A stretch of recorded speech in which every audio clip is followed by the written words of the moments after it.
All right, welcome back to the revitalized Geodome. It is an honor to have the man next to me here with us, Lew Frankfort. For those of you who don't know Lew Frankfort in business, you should. Lew ran Coach for over 30 years, took Coach from 5 million in sales to, I believe, over 6 billion in sales. He's since left Coach, and he is the chairman of Flywheel. He is on the board of WeWork. And he is also an investor and partner in MindBody Green and a mentor, which we're happy to announce. And an overall great man. And in terms of, yes. And in terms of living executives and operators, it does not get better than this man's head. So we're going to start to probe it a little bit. We're going to try to keep it under 25 minutes. So we're going to start with brand. What's a brand, Lew? A brand is a set of images and associations that people have in their minds. The stronger brands are those brands where consumers have consistent images and associations. Brands are organic. They evolve. They live the same way we do. And you need to nurture them, understand them, and build on their strengths. So what qualities of an enduring brand? Brands that last. First, in the context of brands evolving, brands need to stand for something. And when we talk about enduring brands, they're brands that have a distinctive proposition. That is a set of equities or images, associations, whether it's purpose or a service or a usage, that they're able to continue to modify, to evolve with changing consumer tastes and wants while being true to who they are. So how do you distinguish between a fad or a trend or a real brand that has staying power? First, it's not always easy. Sometimes a brand that starts as a fad, if the owners and protectors of those brands are able to find those nuggets or those kernels that they can turn something that's a fad into something that is lasting, they're able to make the leap. Generally speaking, it takes time. It takes multiple usages by consumers. It takes validation. So if we talk about images and associations, brands have to please and delight consumers. And they have to do that each and every time. So over the course of time at Coach, how did the brand evolve? Walk people through that handbag, and then how did it evolve to? And when I first joined Coach, we had we were small. At the same time, we had a cultish following. People who owned a Coach bag in the late 70s, early 80s loved their bag. They really believed in its properties. The bags were made out of unlined leather, quality. They developed a patina over time, extremely well made, and we stood behind the product. And we were able to build into the mid-'80s a substantial brand based on unlined leather bags. We became America's icon in bags, and we grew the business to the $500 million level, primarily in bags, briefcases, and belts. And suddenly, in the mid-'90s, we were confronted with a competition. There was a young designer, former New York Magazine columnist, Kate Spade, who developed the brand, and there was this European brand by the name of Gucci who decided that they wanted to penetrate the United States. And all of a sudden, we saw very clearly that consumers, when they had alternatives that were compelling, they were attracted to them. So we needed to rapidly build upon our core equities of unlined leather bags, we started to make lined leather bags, and we started to make bags out of different materials. So we took what was a classic unlined leather bag, and we added a component of fashion to it. And then we added, in the beginning of our last decade, a very strong component of fun, whimsy. We came out with a very well-known collection called Poppy. And we built upon the personality. And many times when I'm speaking with my teams, I say to them, brands are like people. And there's a set of underlying equities. And if you're going to go through a transformation, you have to really understand who you are and who you're not. Because consumers are smart, and they're not going to be forgiving. And so you have to be true to your essence. And so when you build layers onto yourself, you do a makeover, you change the way you dress, you go to school and learn more, you learn to express yourself more. Brands are, when you're doing this in a service business or product, you have to really be true to your underlying equities. How did your brand equities change when you first got to Coach and then later on? What was very clear when I first joined Coach, that selling through specialty stores and small department stores was a good way of doing business, but it was insufficient.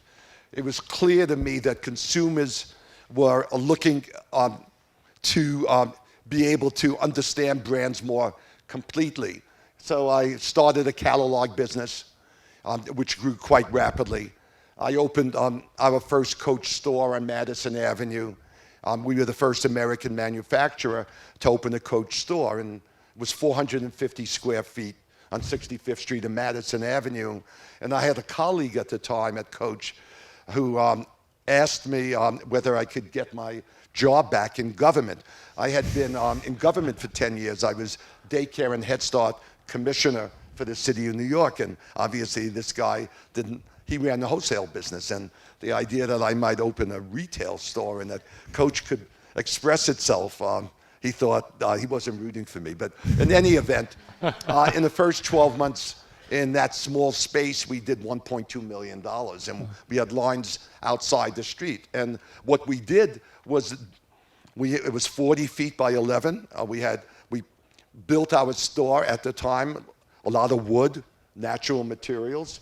Of course, we had unlined leather bags, and I created it. I took a photo at the time of Butler Library at Columbia University, private stacks, and we created a library wall. And all of our bags were offered in 10 or 12 colors. So we stacked them on the sides with one facing out, simple merchandising. We had belts on the other side, and we suddenly realized that we had something that consumers really wanted. How do you know when to extend a brand and when to pivot? Because you started in one place and Coach entered in a whole other place. Where in that process can it's the art and the science? So if you're building a brand today, and let me just ask by a show of hands, who's building a brand here? Wow, okay, about 90%, about 90% of you. So it's not an easy task. You got to understand your product. You have to understand what distinguishes it from other things. You really need to understand your underlying equities. How do people perceive your brand? Why are they interested or not interested? What are points of differences between your brand and other brands within your category? How do you communicate that? And most importantly, you have to speak to consumers. And I'm a big believer in consumer analytics, and there you still need to marry magic and logic. So in the mid-90s, our business was still growing rapidly when Kate Spade and Gucci came about, but I was able to ask consumers about future purchase intent, people who had bought a Coach bag previously. And if you ask enough people in a scientific way what their preferences are, future purchase intent, we found that the future purchase intent was going to decline before any any numbers in our stores declined. Our business was going like this, and I said to my team, stay tuned. We're going to need to make some changes, and if we want to get ahead of it, we have to anticipate where consumers are traveling. So, as an example, and I'll be brief, in Japan, where Coach today has a very substantial business, the number 2 brand in Japan, Louis Vuitton is the number 1 brand. We were in Japan since about 1996, and what was very clear during some consumer insight visits where we did some qualitative research and some quant research and spoke with lots of people, it was very obvious to us that women were starting to marry later. They were becoming emancipated. They were moving out of their households. And simultaneously, they needed a professional wardrobe, and they also wanted to travel. So what we did was we built beautiful stores, insinuated ourselves in the neighborhood of where the European luxury brands were, and we offered a great product, extremely well made, at a fraction of the price. So if we go back to 2003 or 4, when our business grew 50, 60% each of those years in Japan, what we were able to do was offer a consumer for 40 or 50,000 yen, which at the time was about $400 or $500, a Coach bag, and instead of them paying 100,000 yen for a Louis Vuitton bag, and they could use the remaining 50 or 60,000 yen and go to Korea for the weekend. And Japanese women wanted to travel, and we helped them coordinate trips. And it became very clear that legacy labels in Japan, in particular, were of diminishing interest. Brands needed to be really relevant. And if we fast forward to 2016, for all of you here, it's never been more important. Today's relevance for your brand. You cannot be complacent, even if you're extremely successful. You can't drink your own KoolAid. The time you should run most scared is when you're most successful. And I've always been motivated by a drive for excellence and a fear of failure. And we never allowed ourselves to really celebrate success, and until we became a fairly large company, and my HR team said to me, you at least have to pause and let everyone celebrate for a weekend before you raise the bar. Because every day we approached business with a view that we had to delight our consumers, we had to exceed their expectations, and we had to be really rigorous in everything we do. So I'm going to switch gears a little bit and talk about day-to-day business. What do you look for in hiring people? Well, first, I'm a big believer that in mission-driven brands. So at Coach, I was on a mission. Again, I came from the world of human services, daycare, Head Start. I came out of the 60s, and if I was going to be in private business, I wanted to be responsive to all of our constituencies, our employees, our customers, our investors, our community. And I always looked for good people, people that had high character, that were mission-driven people, that wanted to join Coach.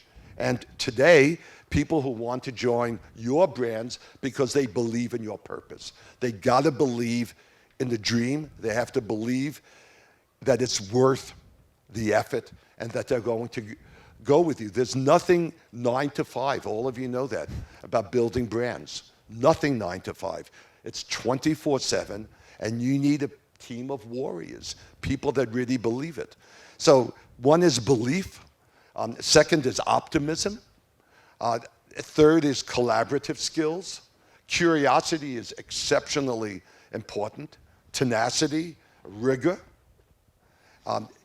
People that are centered, comfortable in their own skin, is also pretty critical, because if they're not, collaboration can become pretty shaky at times. So we're looking for integrated people who are prepared to go on a journey. And as an investor now on the other side of the fence, what do you look for when you're looking at companies to possibly invest in and entrepreneurs? Well, let me start with MBG. Ernest, who is my partner here, and myself, when we first met you and Colleen and your colleagues, we felt you had a clear sense of mission. You had a very strong sense of purpose, clarity of strategy, and a belief that you could create something that can enhance people's lives. And that's contagious. Yeah. And I have not regretted it for one moment. Good. That's And always I good. must Let's give him a round of say, applause for that. It's also very much fun to work with you, Jason, and Colleen, because they're very coachable. So there's not, you can get people who want to tell you why they're right all of the time. They just want to know how they can do better, Right. and be better. So a lot of passionate entrepreneurs here.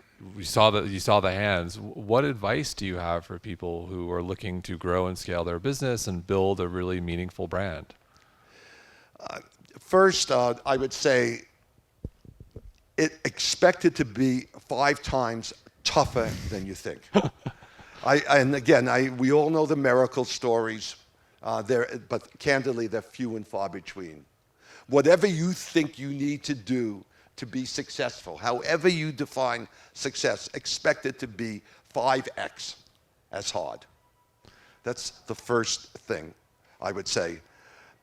Second is forever challenge yourself. Step away from your beliefs, heartfelt beliefs about what your brand is and who it is, and actually move to another chair and ask people in the chair you left, tell me about my brand. And be prepared to suffer body blows and not feel that you need to defend them, because there's no purpose in defending. Right. And so you've stepped away from Coach. You're on the board of directors of WeWork. You are the chairman of Flywheel. You're heavily embedded in MindBodyGreen. You're heavily embedded in brands that are doing good. I'm curious, what do you see the similarities between those brands, us, Flywheel, WeWork? What's going on in the space that attracted you to this space? Just first, by a show of hands, who's not aware of what Flywheel is? Who's not aware? Okay, Flywheel is a indoor cycling concept where we use a stadium to provide people with a rigorous, authentic workout, and where when we do it well, people come out smiling, charged, and ready to go to next. And there's nothing like that pleases me more. And I must say, there's nothing that upsets me more than either going to a class or learning about a class where that does not occur. Yes. Commonalities are many.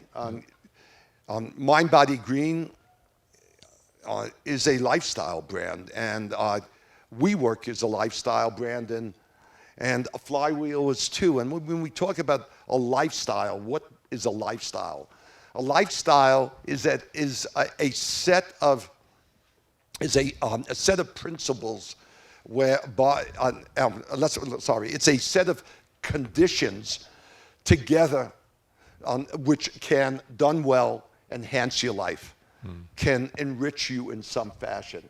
And that's a common thread. And I'm much more motivated by brands that do that. And it's very fulfilling. And it was fulfilling nearly 40 years ago when I would get love notes from consumers written longhand on how they adored their Coach bag, how it made their day. How many of you grew up with Coach? Okay, a good portion of you. And I hope that you also have good recollections of Coach. So we're gonna open it up to questions. I know there are gonna be some. Doug. So what the question is from Doug Evans. Okay. What do you think made What you made great? me great? So you saw my shrug. First, I don't think I'm great. That's what made him great. You cannot drink your own KoolAid. And I will say, and I have my daughter's here, son-in-law, I have another business partner. I fear failure every day today. And I drive for excellence. And it's just the way my DNA is. I think being eternally curious, never accepting something other than doing better, is the way I've led my life. When Coach was growing in the 90s, and there were a lot of brands growing in the 90s, we were asked to be in these books like Good to Great and all of that. And I declined for Coach to participate in any books because I was concerned, not at that point about myself, but candidly about my team, that it could go to their head, that they can start to drink the KoolAid, that we're really invincible, that we're really special. And we're not. Another question? Right here. We talked a little bit about the importance of consumer analytics and data, which I totally believe in. I also know you have to sometimes trust your gut to take decisions that balance. Sure. So the question, analytics and data versus trusting your gut. Okay, so let's talk about gut. Gut's enormously important. Consumers cannot predict the future. They cannot predict the future. What they can tell you is what's going on today, how they're feeling today, and how they're not feeling today. So if you want to introduce something that is innovative, that isn't there, therein lies the challenge on how do you balance your instincts with analytics. I've learned the hard way that you cannot ask consumers to tell you whether you're going to be successful.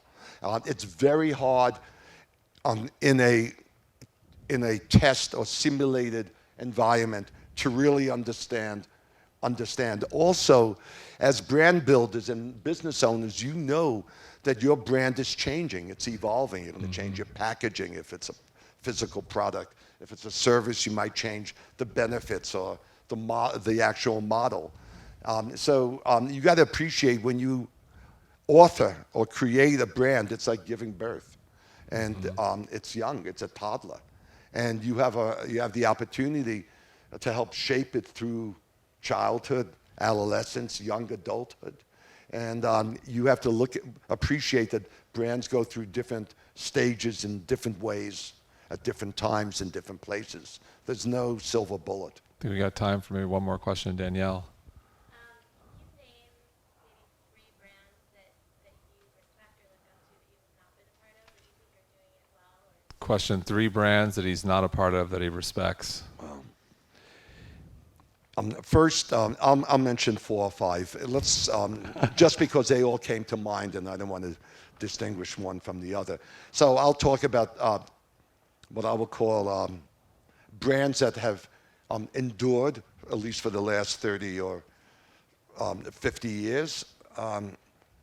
Starbucks, of course, and Nike.